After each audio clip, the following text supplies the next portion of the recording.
श्री योग विशिष्ट के स्थिति प्रकरण में चल रहा है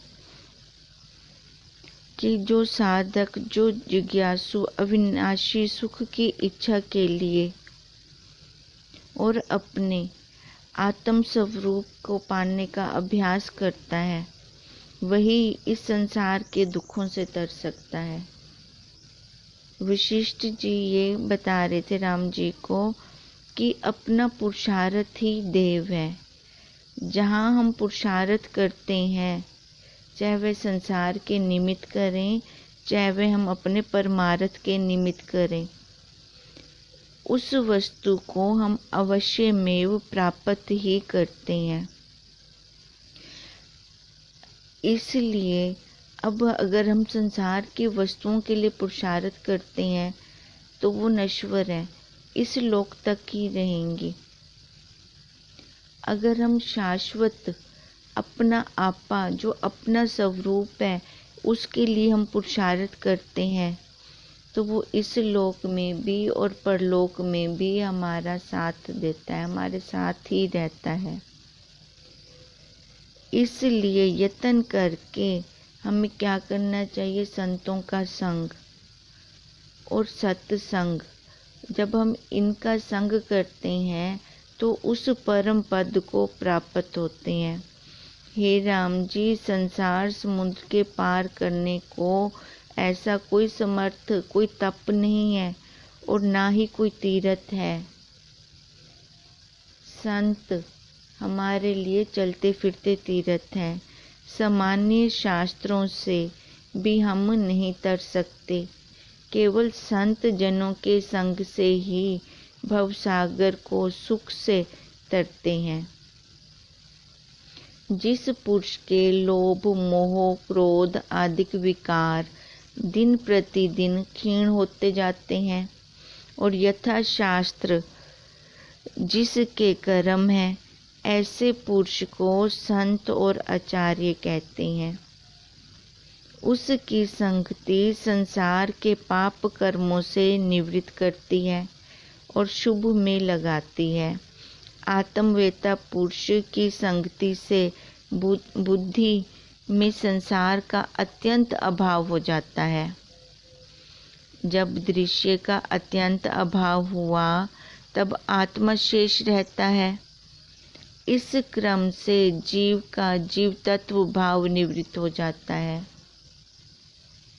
जब तक ये दृश्य भ्रम हमारा दूर नहीं होता, ये संसार से हमें अत्यंत वैराग्य नहीं होता, तब तक ये जीव घूमता रहेगा, जन्म और कर्म, जन्म और कर्म, और वो बोध तत्व को फिर प्राप्त हो ही नहीं सकता, बार बार जगत में उपजता रहेगा।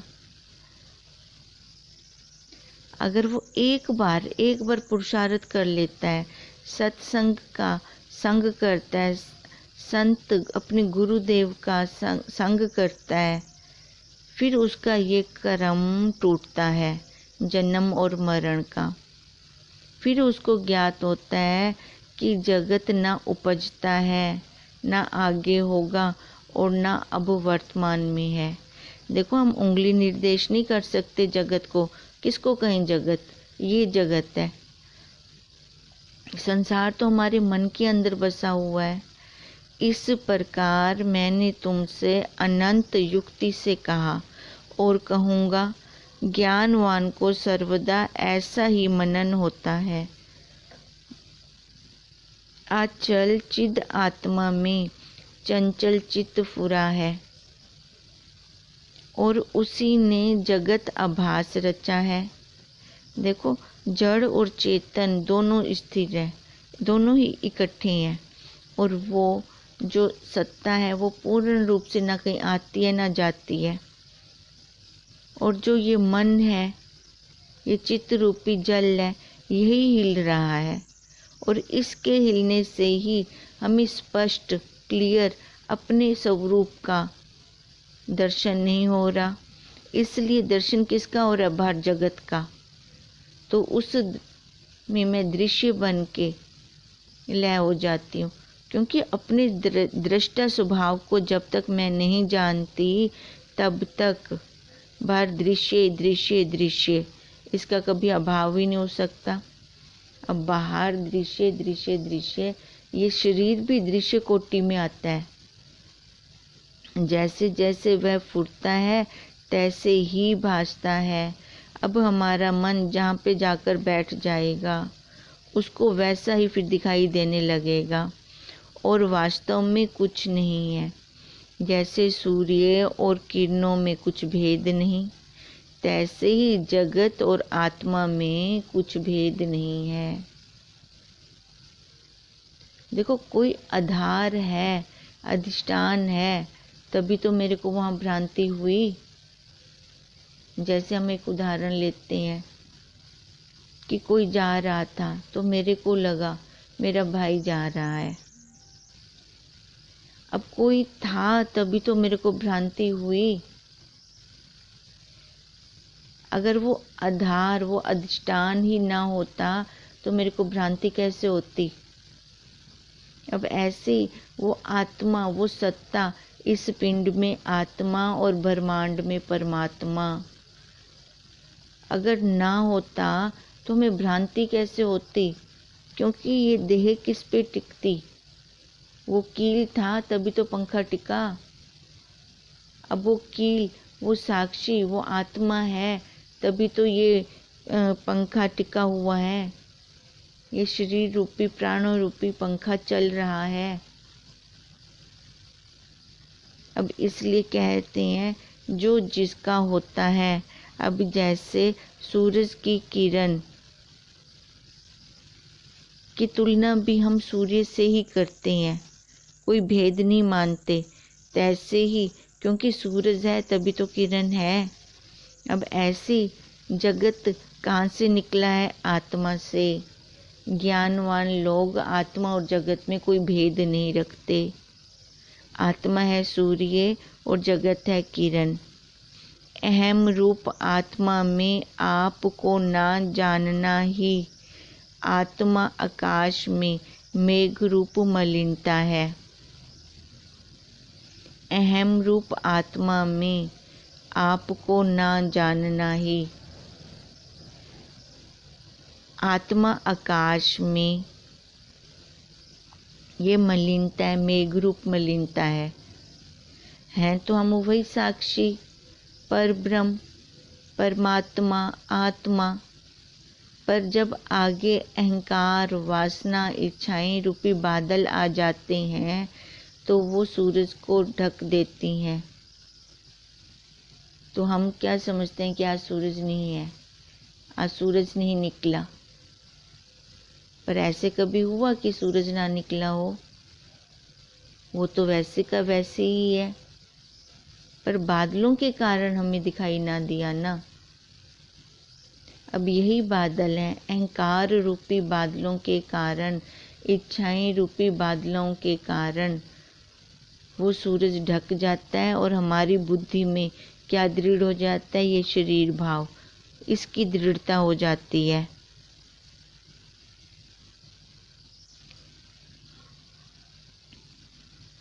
अहम रूप आत्मा में आपको ना जानना ही आत्मा आकाश में मेघ रूपी मलिनता है। जब परमार्थ में अहम भाव को जानेगा तब अनात्म में अहम भाव लीन हो जाएगा। एक चीज रहेगी, या तो वो परमार्थ सत्ता रहेगी या तो फिर ये जीव सत्ता रहेगी। जब एक बार जीव ने अपना परम पुरुषार्थ कर लिया, पुरुषार्थ किया, किसका पुरुषार्थ किया? इस देह भाव को हटाने का पुरुषार्थ किया। जब उसने एक बार पुरुषार्थ किया तो वो परमार्थ में, परमार्थ की सत्ता को ही जानेगा। जब उस सत्ता को जाना तो ये अनात्म सत्ता, देह भाव में अहंकार, ये अपने आप उसमें खत्म हो जाएगा। अब नमक की पुतली कब तक नमक की पुतली है? जब तक वो समुद्र में मिली नहीं। जब वो मिल जाती है तो नमक की पुतली बचती है, फिर तो वो वही रूप हो जाती है। ऐसी तभी चिदाकाश में जीव का अत्यंत एकता होती है, वो उसमें फिर जाके मिल जाता है।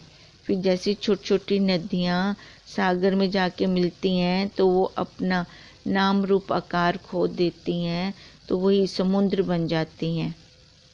जैसे घट के फूटे से घटाकाश की महाकाश से एकता होती है।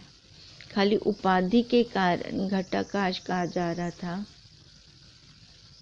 अब उपाधि टूटी तो घड़े के आकाश को हमने कहीं भर भर के बाहर नहीं निकाला, या उपाधि आई तो हमने वो आकाश कहीं अंदर डाला नहीं, वो तो स्वतः वहीं का वहीं था, पर उपाधि के कारण हमारी भेद दृष्टि बन गई थी।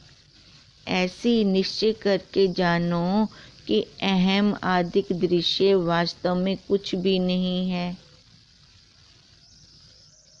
विचार किए से नहीं रहता। जब मैंने ये विचार किया तो कुछ निकला ही नहीं। अब दृढ़ता करनी है। किसकी दृढ़ता करनी है? साक्षी भाव की। जैसे बालक को परछाई में पिशाच भासता है, सो भ्रांति मात्र है तो नहीं ना, खाली उसकी कल्पना में है ना। ऐसे ही ये जगत भी हमारी कल्पना में है। और जैसे वो बच्चा डर रहा होता है उस परछाई से जो है नहीं, ऐसे ही हम भी खाली डर रहे हैं परिस्थितियों से। वो तो अपना खुद बोल रही है पर की स्थिति है, वो हमारी स्थिति थोड़ी है, फिर हम क्यों डर रहे हैं उससे।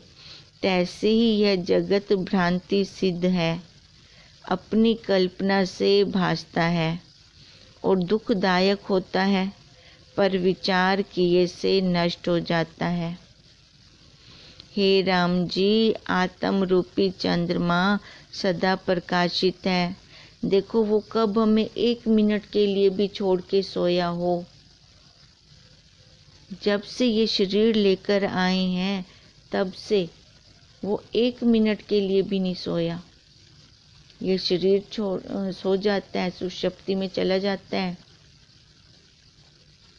देखो जब शरीर सुषुप्ति में जाता है वो तब भी जाग रहा होता है और उस सुषुप्ति के ज्ञान को जागृत अवस्था में फिर बताता है। अगर वो सो जाता तो हमें कौन बताता। हे राम जी, आत्मा रूपी चंद्रमा सदा प्रकाशित है और अहंकार रूपी बादल उसके आगे आता है। इससे परमार्थ बुद्धि रूपी कमलनी विकास को नहीं प्राप्त होती। अब देखो चंद्रमा तो खिला हुआ है, आत्मा रूपी चंद्रमा।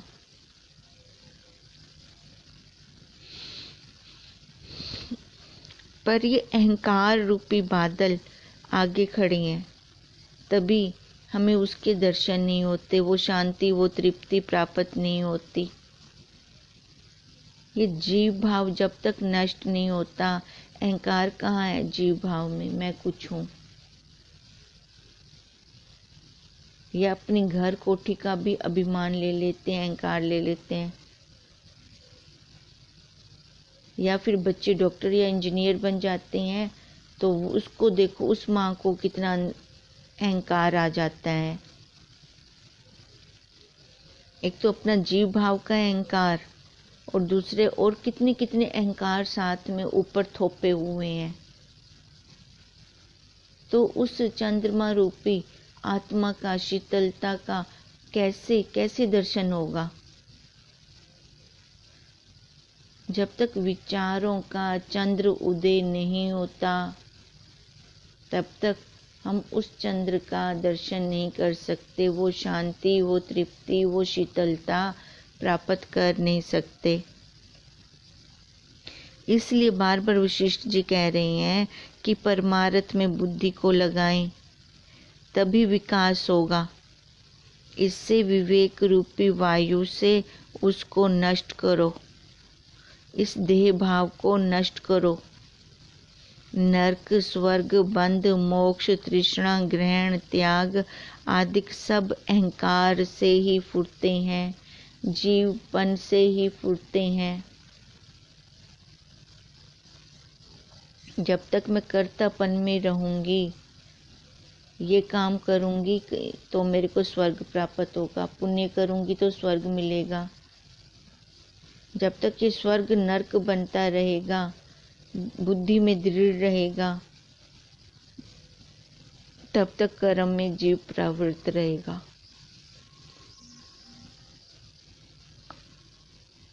पुण्य कर्म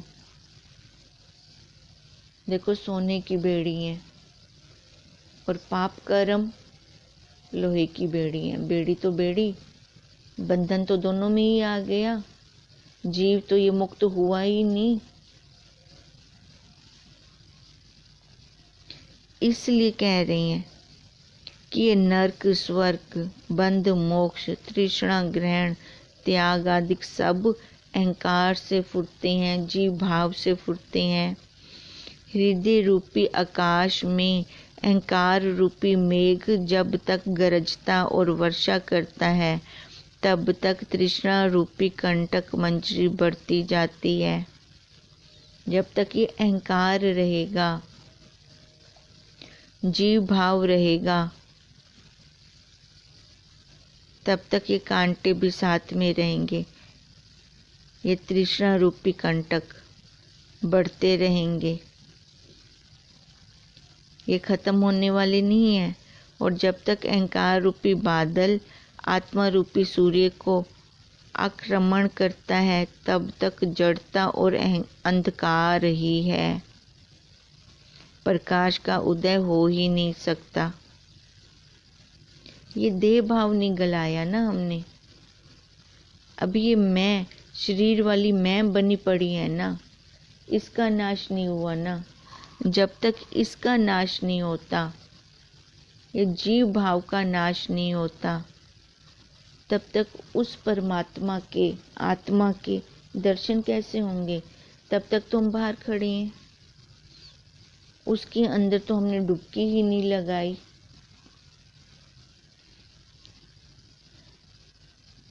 जब तक अहंकार रूपी बादल आत्मा रूपी सूर्य को आक्रमण करता है, तब तक जड़ता और अंधकार है और प्रकाश उदय नहीं होता। अहंकार रूप वृक्ष की अनंत शाखा फैलती है, पता नहीं किस किस रूप में आकर ये फैलता जा रहा है, फैलता जा रहा है। धन इकट्ठा हो गया तो धनी की उपाधि हो गई। देखो ये धनी की उपाधि कब मिली? धन होने के कारण। और ये जीव अपने आप को समझ लेता है कि मैं धनी हूँ। ये अहंकार कितना इसका पालन पोषण, इसको ये बढ़ा रहा है अहंकार को। इसलिए सियाने कहते हैं कि धन जेब में ही अच्छा लगता है, पैसा जेब में अच्छा लगता है, सिर में चढ़ के बोले तो वो ठीक नहीं है।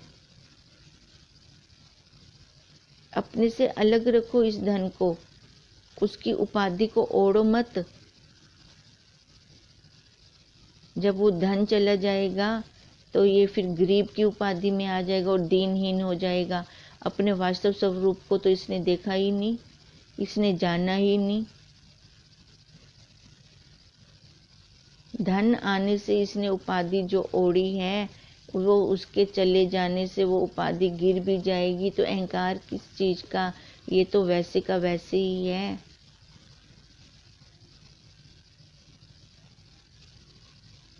अब ये जब तक ये खाली ये ध्यान एक धन का उदाहरण लिया है, ऐसे देखो कितने उदाहरण हैं। कितना कितना हम अपना निरीक्षण आप करें कि मैंने कितनी कितनी उपाधियां ओढ़ रखी हैं, या फिर मैं देख रही हूं अलग होके इनको।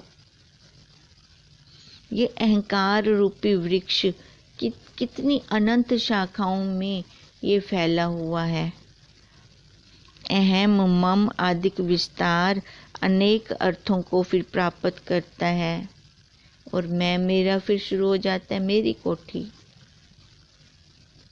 मेरा बैंक बैलेंस। अब देखो ये मैं मेरा अब जैसे जैसे फैलता जाएगा, ये बादल आते जाएंगे, ये फाइलें जैसे जैसे मैं ऊपर रखती गई, नीचे तो वो साक्षी वाली फाइल तो मेरी दब भी गई। जो कुछ संसार में सुख आदि को प्राप्त होता है वह सब अहंकार से ही प्राप्त होता है। अहंकार से, कर्म से, कर्तापन से। अब एसी लगवाना है घर पे तो उसके लिए फिर कर्म होगा, और कर्म करना है तो इंद्रियों से होगा, जीव भाव से होगा कि मैं उसके लिए पैसा इकट्ठा करूंगी, फिर जाके मैं उस पदार्थ का सुख ले सकती हूँ। तो ये अहंकार को हमने और भी पाला पोसा। संसार रूपी चक्र की अहंकार नाभि है।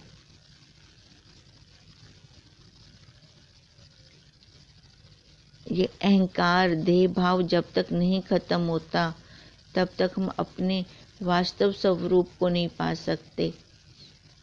देखो हैं तो हम ब्रह्म, अब ब्रह्म से कितनी दूर निकल गए अहंकार के कारण। ये संसार रूपी चक्र की नाभि अहंकार है। अपने अहंकार को नहीं गालते तभी तो बच्चे सुसाइड कर लेते हैं। आड़े क्या आया? अहंकार। कि मान अपमान में इतने उलझ गए कि हम वो अपमान सहन ना कर सके इस देह का। मरना आसान हो गया। देखो उसकी दी हुई कृति का हमने कितना अनादर किया। ये तो ज्ञान ही नहीं रहा हमें कि सुसाइड से क्या हमारे दुख खत्म हो जाएंगे। आगे उसको कौन सी योनि प्राप्त होगी। जो सुसाइड करते हैं वो महानीच योनि में गिराए जाते हैं, क्योंकि उन्होंने भगवान की दी हुई कृति का अनादर किया। तो भगवान फिर से उनको ये मनुष्य जन्म दे देंगे। परमात्मा नहीं, उसका कितना दंड बताया गया है शास्त्रों में, क्योंकि अपने अहंकार को नहीं गाल पाए। मरना उनको आसान हो गया, अपमान नहीं सहन कर सके। अब वो इस शरीर को मैं मेरा सच्चा मानी बैठी हैं, तभी तो वो अपमान सहन नहीं हुआ। नहीं तो उस साक्षी का न मान है न अपमान है।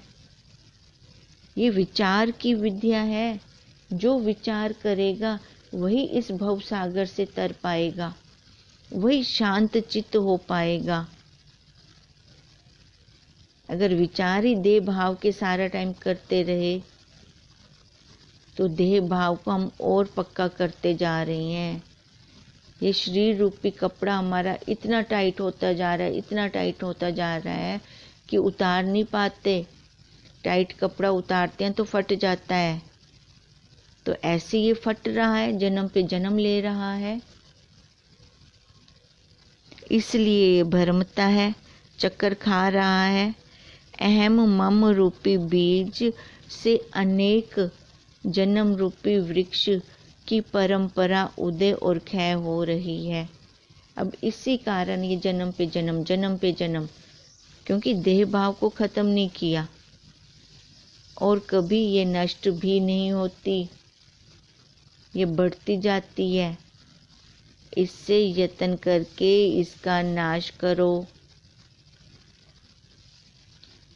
अब जितना ये देह भाव, जीव भाव बढ़ेगा, अहंकार बढ़ेगा, उतने ही दुख, संताप, शोक ये बढ़ते जाएंगे। हम सारे चाहते क्या हैं? सुख चाहते हैं, वो आनंद चाहते हैं जो कभी जाए ना, हमेशा बना ही रहे। पर उसके लिए कर्म भी तो वैसे ही करने पड़ेंगे। अब शुरू में तो मल विक्षेपता को खत्म करने वाले कर्म करने पड़ेंगे, फिर जाकर वो आवरण, वो झीना पर्दा हमारे तत्वनिष्ठ गुरुदेव समाप्त करते हैं। फिर वो पहले देह भाव को तो गलाएं, श्रद्धा से अपने सिर को तो झुकाएं, जब तक अहम रहेगा ये सिर, अहंकार का सिर झुक नहीं सकता। रावण के 10 सिर थे, अहंकार के कारण 10 के 10 ही कट गए। जब तक अहंकार रूपी अंधकार है तब तक चिंता रूपी पिशाचनी विचरती है, और अहंकार रूपी पिशाच ने जिसको ग्रहण किया है वह उस नीच पुरुष को मंत्र तंत्र भी दीनता से छुड़ा नहीं सकते। देखो, ये अहंकार क्या है? पिशाचनी है, पिशाच है, ये भूत है। ध्यान करें तो 5 भूत इसको चिपके पड़े हैं। शब्द का, स्पर्श का, रस का, गंध का। देखो, ये पांचों के पांचों भूत, जिसको एक भूत भी चिपकता है तो हाय तौबा हो जाती है, और इस जीव को 5 के 5। अब उस पांचों को उतारने का प्रयत्न भी तो उतना होगा, पुरुषार्थ भी तो उतना होगा। इसलिए कह रहे हैं, जिसको ये अहंकार रूपी पिशाच, जिसने ये ग्रहण किए हुए हैं, अपने अहंकार को छोड़ ही नहीं रहा, देह पन्ने को छोड़ ही नहीं रहा, उस नीच पुरुष को मंत्र तंत्र भी दीनता से छुड़ा नहीं सकते।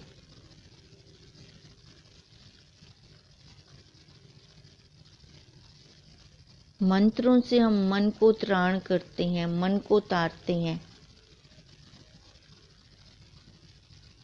यंत्र वातावरण को बांधते हैं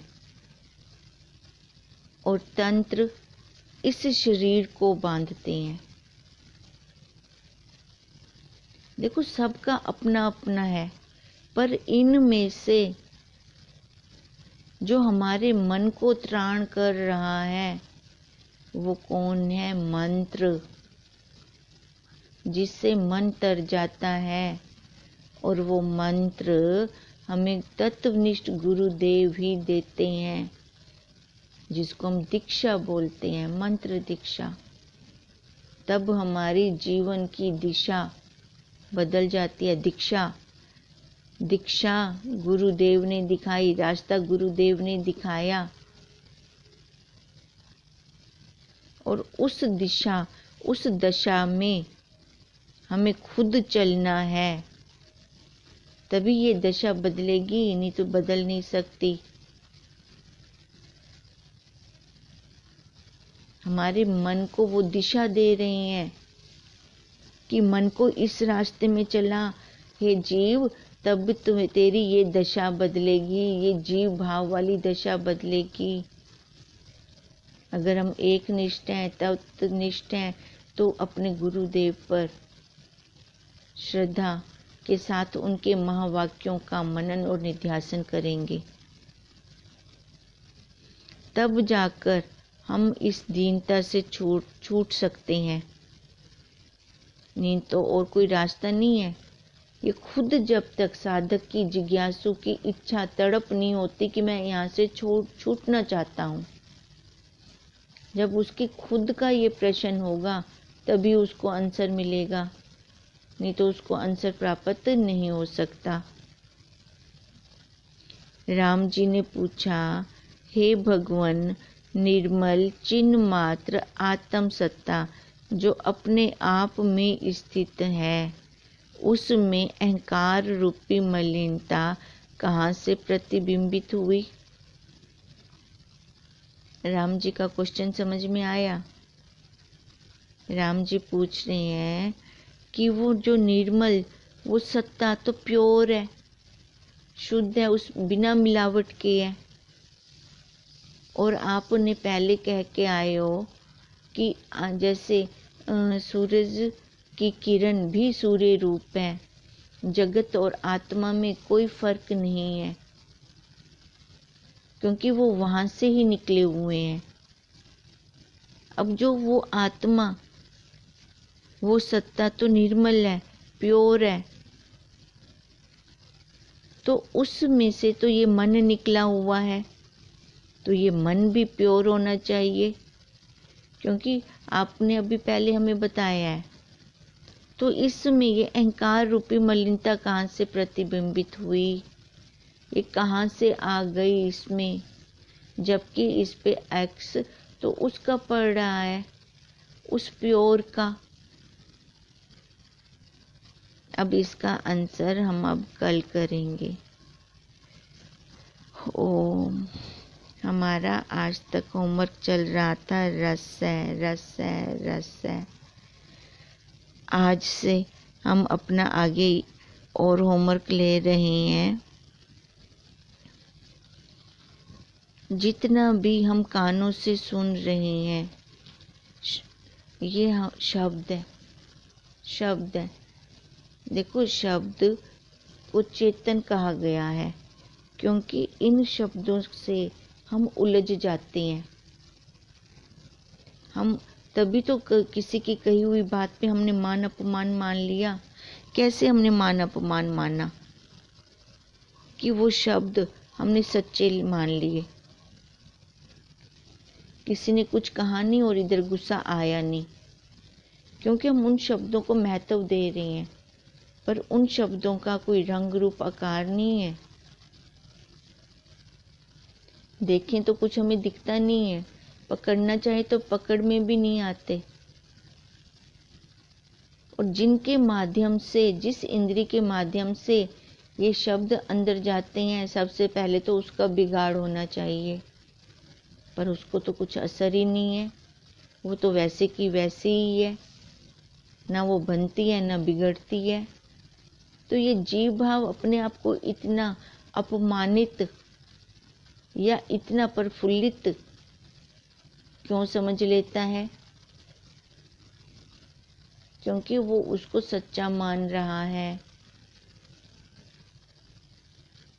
अब इसलिए हमारा आज से ये होमवर्क चलेगा कि शब्द है, शब्द है। सामने से जैसे मर्जी शब्द आए, हमने लेना नहीं। शब्द किसके गुण है? आकाश के। जैसे आकाश पोलम पोल है, आकाश ने सबको अवकाश दे रखा है, और एक उसका गुण ये है शब्द। खाली कमरे में जाके बोलो तो आवाज गूंजती है, वापस आती है हमारे पास। ऐसी जब हमारी ये दृढ़ता हो जाएगी, चाहे अच्छे शब्द आ रहे हैं चाहे बुरे शब्द आ रहे हैं, अगर ये मेरी देखने वाली आंख बन जाती है कि ये शब्द है, शब्द है, शब्द है, शब्द है, शब्द है, तो दुख सुख ये जीव उठाएगा नहीं, क्योंकि किसी भी शब्द की पहुंच मेरे तक नहीं है। अगर मैं पहुंचाता हूँ तो पहुंचता है, इसलिए हंस बन जाए। अच्छे अच्छे शब्द गुरुदेव के महावाक्य लेते जाएं और संसार की काँव काँव काँव छोड़ते जाएं, तो अपना मंजिल अपने सामने है, दूर नहीं है वो। ओम तम नमामि हरिं परम, ओम तम नमामि हरिं परम, ओम तम नमामि हरिं परम।